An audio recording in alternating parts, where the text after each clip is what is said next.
오늘 우리에게 주시는 하나님의 말씀은 이사야서 15장 1절에서 4절까지 말씀입니다. 함께 봉독합니다. 모압에 관한 경고라. 하룻밤에 모압 알이 망하여 황폐할 것이며 하룻밤에 모압 기르가 망하여 황폐할 것이라. 그들은 바잇과 디본 신당에 올라가서 울며 모압은 느보와 메드바를 위하여 통곡하는도다.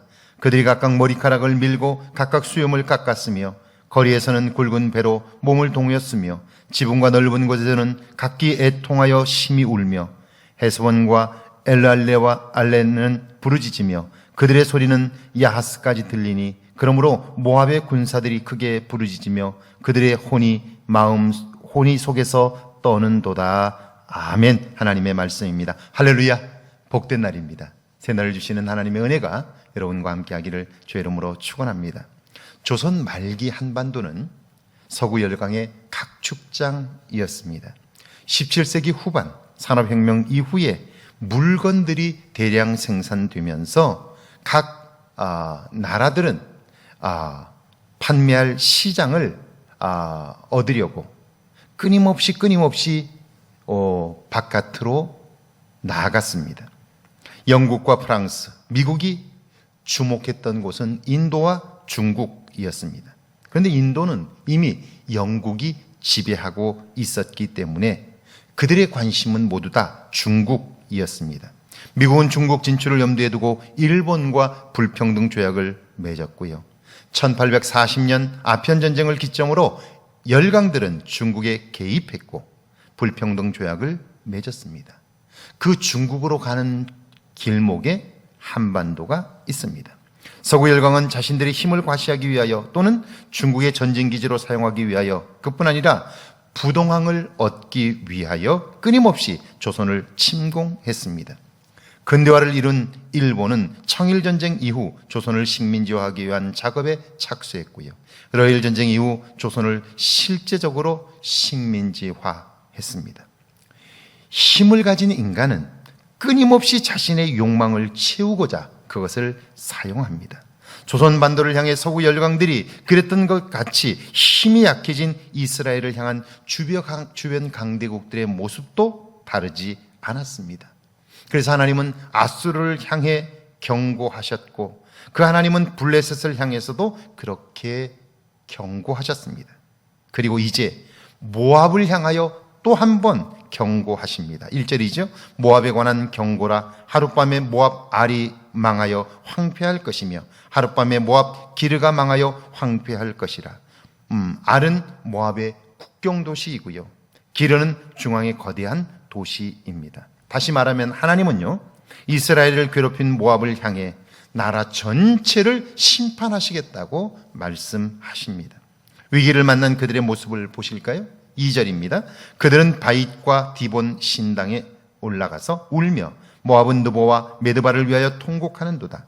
그들이 각각 머리카락을 밀고 각각 수염을 깎았으며 그들은 도울 힘이 없는 우상을 의지합니다.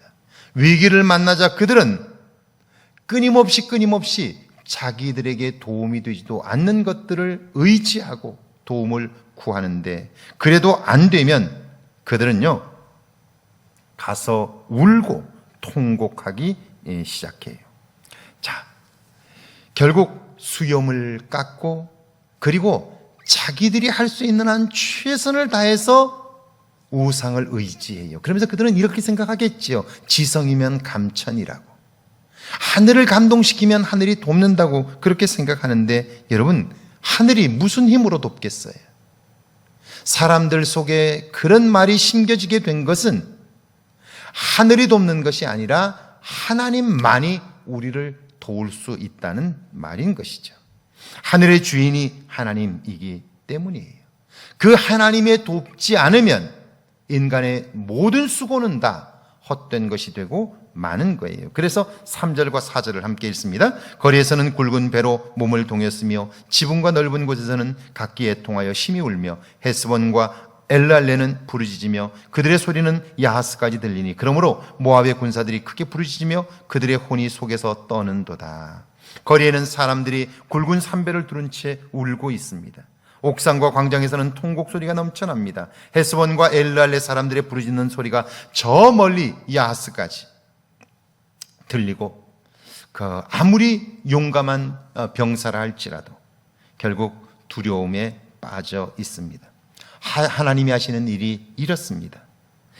이것은 역사를 보아도 너무나 분명한데요. 2차 세계대전을 일으켰던 독일의 히틀러의 마지막을 한번 보십시오.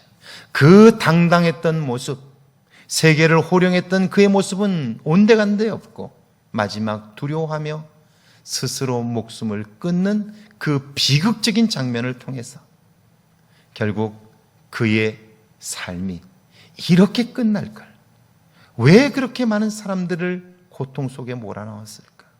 인간은 스스로 선한 일을 행할 만한 능력이 없는 거예요.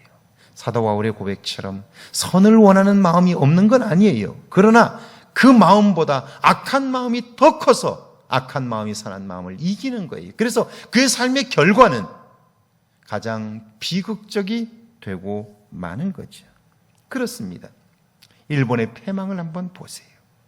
하나님이 이 땅에 경영주이시고요, 경영하시는 그분을 의지하게 될 때 우리는 그분의 계획과 그분의 도우심 안에서 새로운 삶을 경험하게 되는 거죠. 여러분의 삶에 이런 은혜가 있기를 주의 이름으로 축원합니다. 함께 기도하겠습니다. 오늘 내가 하나님의 눈을 의식하며 살게 해달라고요, 매 순간 내가 하나님의 편이 되어 살게 해달라고요, 함께 기도합니다. 하나님 감사합니다. 이 땅을 사는 동안 하나님의 눈을 의식하며 살게 하옵소서.